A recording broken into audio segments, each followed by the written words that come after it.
Hello, and we are back with another video on LeagueVerse. Thank you all for the support. I've been getting a lot of views, a lot of subscriptions. Honestly, I'm baffled, I'm amazed, I'm surprised. I didn't expect for it to blow up that much. But since you guys enjoyed it, we're gonna be here reacting to another Necrit video. Now, if you guys want me to stream some League of Legends ranked gameplay, just let me know.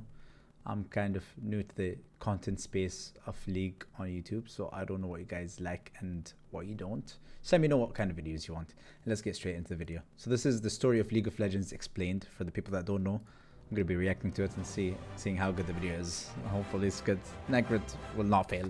The two most popular questions I get asked are, is the lore of League of Legends good? To Hopeless. which I say that we have a lore channel with over 500 videos now. I wouldn't be doing this if I didn't like the story. Of course, and of course. I want to read the story, but I don't know where to start. Where do I start? That is a very hard question to answer. Because quite frankly, you can start anywhere you want. All of Riot's stories are written in a way where no matter what story you read, all of the information you need to understand it is somehow put in there. For example, if you are interested in Ionia, you can read about any champion in any order you want. But some characters talk about certain events more than others. Some champions like Riven or Master Yi explain the Noxian chemical warfare, but they still at least mention the main battle at the Placidium. Other champions like Irelia or Karma explain the main battle at the Placidium, but they only hint at the chemical warfare. So basically, all the stories contain all the information you need, so you are. These are the different regions in the game, by the way. Noxus, Demacia, Failure. This has been explained on the other video, but I understand kind that of, simply telling on a you basic that level. You can read whatever you want is not a good answer. After all, League of Legends does have its main storyline. Despite there being more than 145 champions, all with their own unique stories, there is an overarching plotline that serves as the real story above all the others. And today, we will talk about exactly that. It wasn't an easy task, but I managed to put together the complete story of the main events that affected the universe of League of Legends. The way I did it was simple. I read a lot. All the information you're about to hear can be found in various stories and champion bios. But just like, by the way, if you guys didn't know, there's a League of Legends comic which is about Silas and Lux, which I find very interesting. Journal logs in other games, League is also hiding tiny pieces of information in places you wouldn't expect. You can actually get a lot of new hidden information by cross-referencing different champion stories. The way it works is that you usually have two champions from the other side of the world pointing at different mysteries. But when you realize that they are actually pointing at the same thing, you discover something massive. Nocturne. So with all of that said, keep in mind that the story of Runeterra can still get expanded upon. So in the future, some of the things we mentioned here may be already explained and things might be slightly different. Agreed. That's a smart way of approaching. 15% of this video is sourced from those tiny pieces of information. However, what I'm about to show you right now is still the closest thing we can get to covering the entire storyline of League of Legends. But enough about unnecessary explanations. I was about to say when it was starting. Let's get into the main storyline of League of Legends. Let's start at the very beginning. This is gonna be like a movie, by the way. Before time was even a concept, there was nothing. Or at least that's what the things inside the nothing thought. Okay. You see, since the beginning of time, there were always the Watchers. They are these nightmarish shapeless creatures that drifted in the absolute darkness of the universe. The thing is that the universe was so dark and empty, the Watchers themselves didn't even know they existed. There was nothing to see and nothing to feel. There was nothing to show them that they actually lived. But that all changed when a tiny spark of light appeared in the empty cosmos. Suddenly, the Watchers realized they could see. Not only that, they realized that they are conscious beings with senses.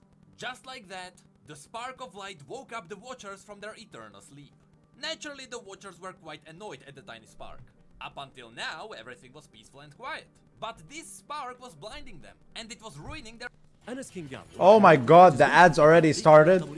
No! No! Nothing is happening here. Okay, we're back. Drifted closer to inspect the light. The Watchers found out that the tiny spark was in fact a window into reality.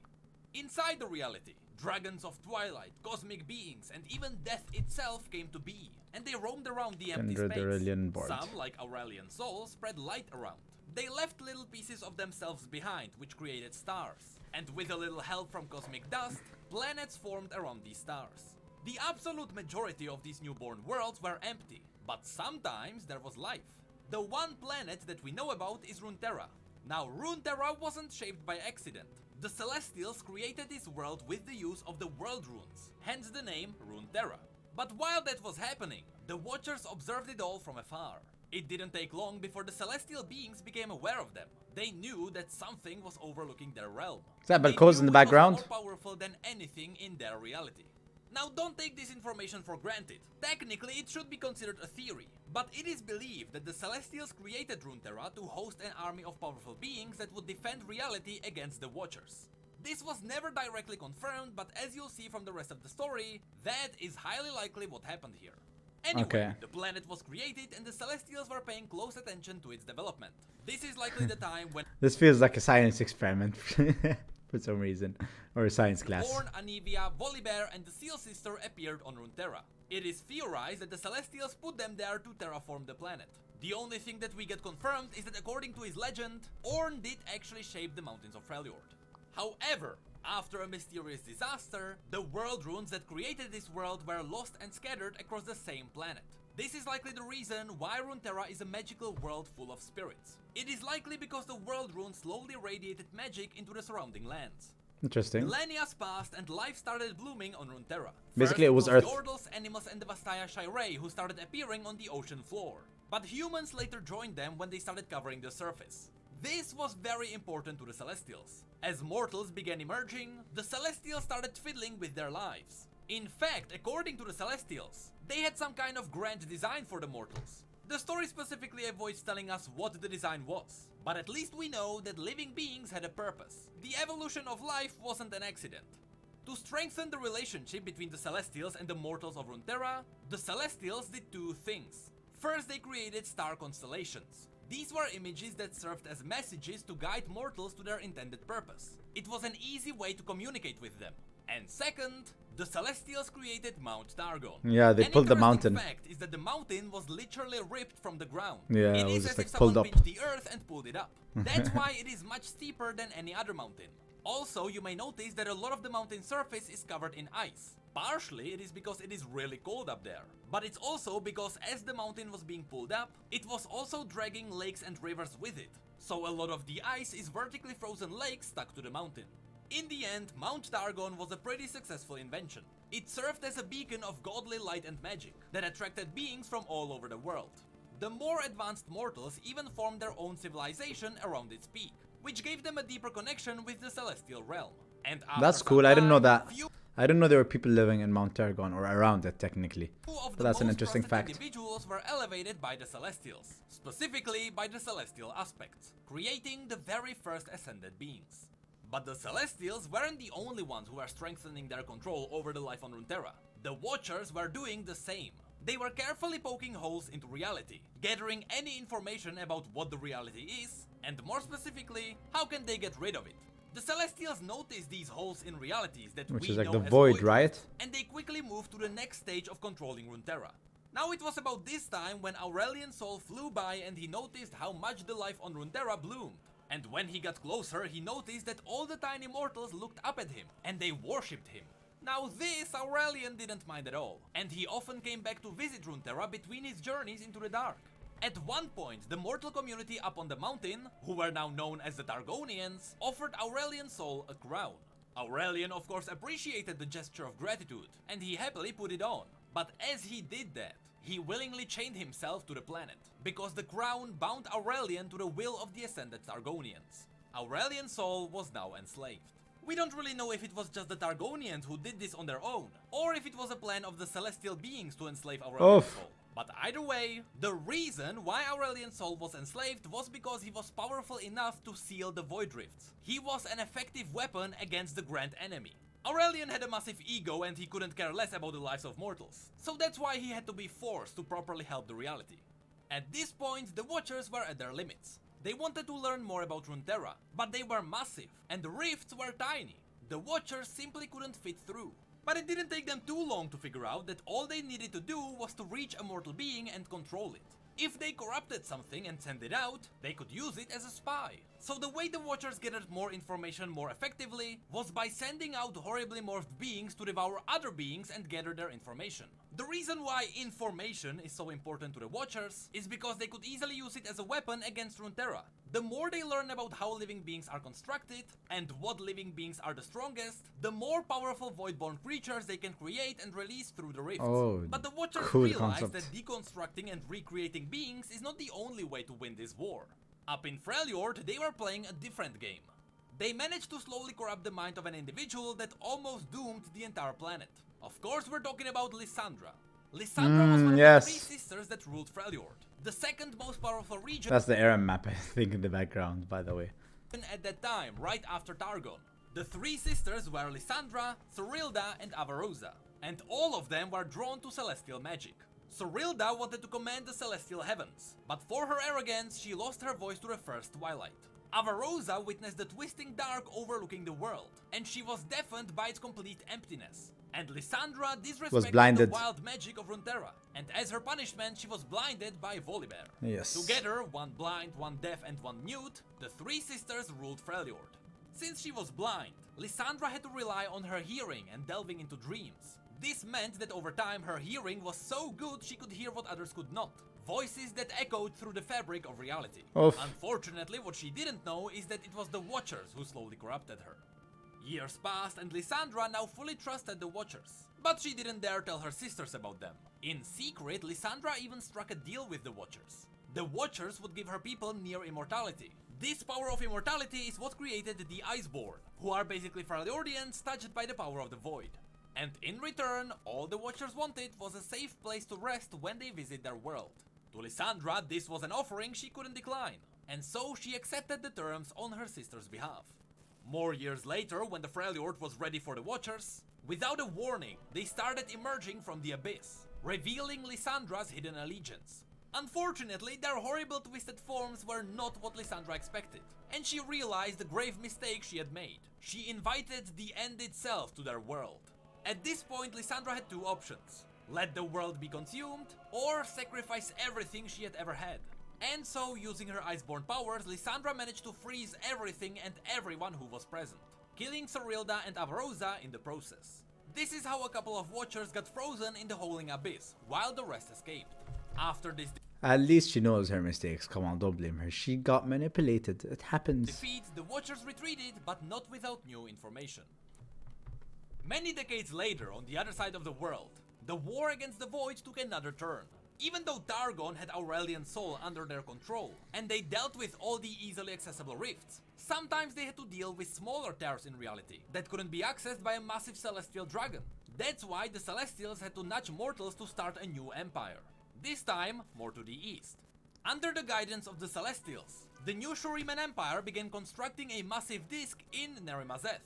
Using this disk, they attempted to channel celestial powers into their chosen soldiers. But the experiment failed and the disk was destroyed. Later, they made another attempt at this more to the east. This time they constructed a much bigger sun disk that would create super soldiers capable of fighting back the Void.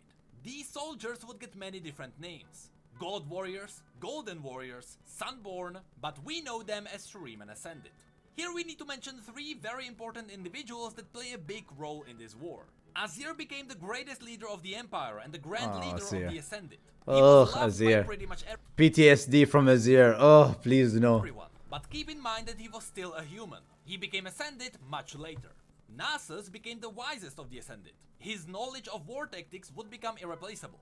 And the third important I used to main Nasus back in the day, by the way. is Sadaka. She became the war commander of the Ascended host, and she was the deadliest of all the Ascended. Damn. The Empire was growing and the number of their God Warriors was expanding. Other nations became suppressed, and some even feared the unstoppable army of Shurima. One such nation was the Kingdom of Icathia. Their leader, the infamous Mage King, had enough of cowering before their might, so he went to war against Azir. Now the Mage King knew his small kingdom of mages would not stand a chance against the Ascended, so he called upon a power greater than what the Sun Disk could offer. He called upon the Void. Of course he did. During the battle for Icathia, a massive void rift consumed the kingdom, and after hundreds of years of observing, the Watchers had another chance to silence all reality. Using their previously gathered knowledge, the Watchers corrupted everything they touched, and they created new voidborn abomination the world had never seen. This was a war on a scale nobody expected. But after many sacrifices...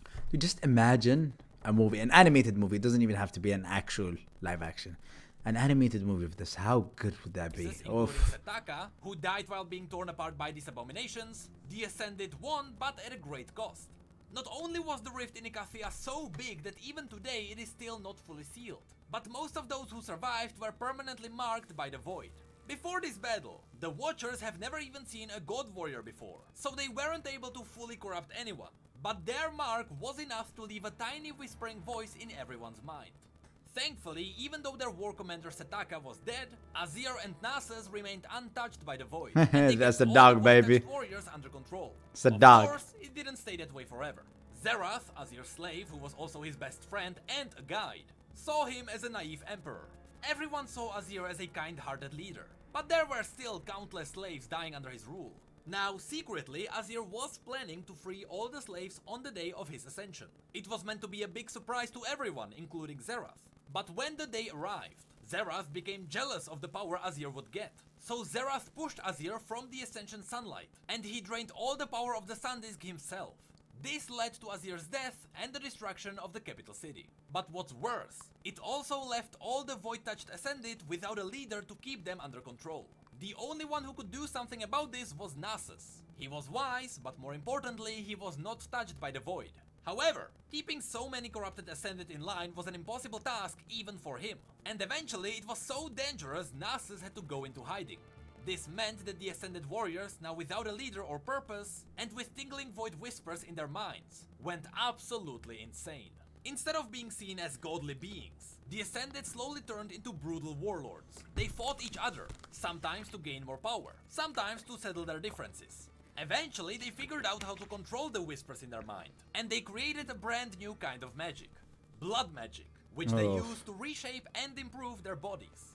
Soon, the Ascended warriors were known as the Darkin, and this era Blood magic like Vlad. I'm not sure about Vlad, but like Aatrox, Darkin, his Darkin, Kayn, stuff would like become that. known as the Great Darkin War.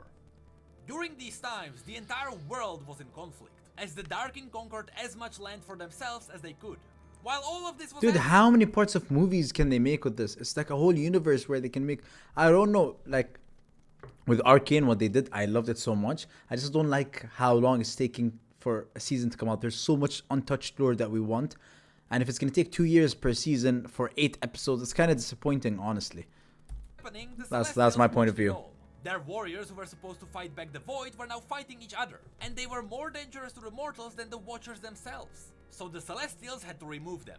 The simplest way to do so was to send the aspect of Twilight to Shurima. There she would teach mortals how to seal the Darkin inside their weapons. Zoe. It took a couple of years, but in the end, the surviving Shurimans together with the Targonian aspect sealed all the remaining Darkin. And finally, the world saw peace again. For a while anyway.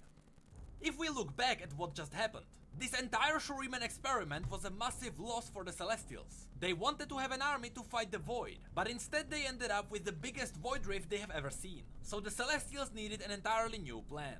But before they could figure something out, mortals took their fate into their own hands. Possibly in the worst way imaginable. You see, now that the Darkin were gone and the world was left in utter ruins, even the simplest man could become a king by simply scavenging whatever he could. And that's exactly what came next. The Age of Men.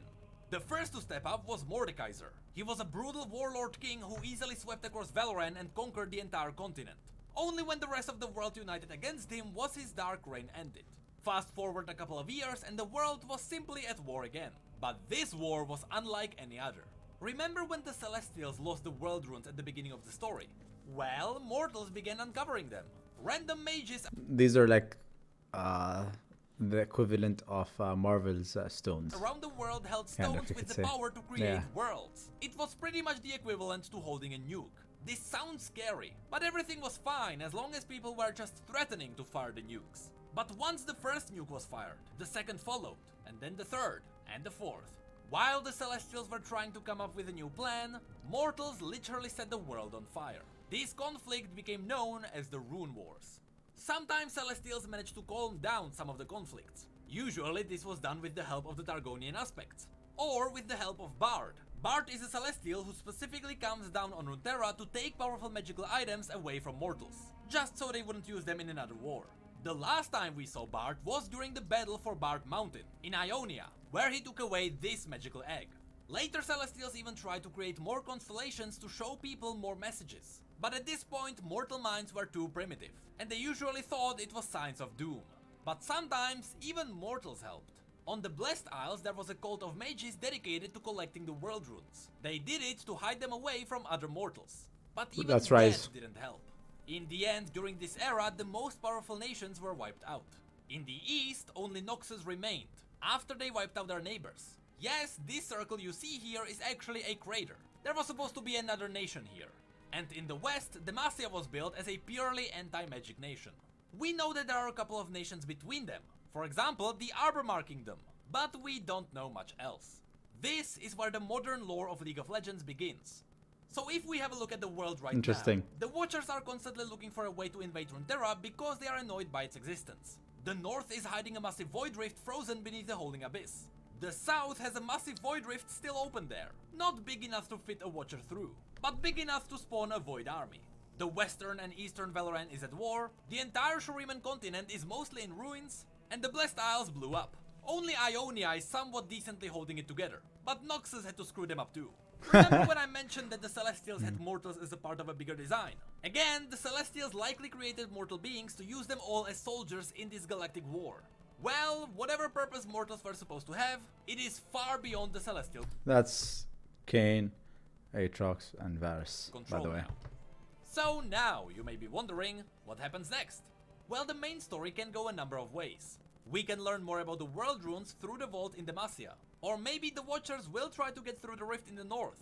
Or the Darkin will try to make a comeback and the Celestials will have to deal with them again.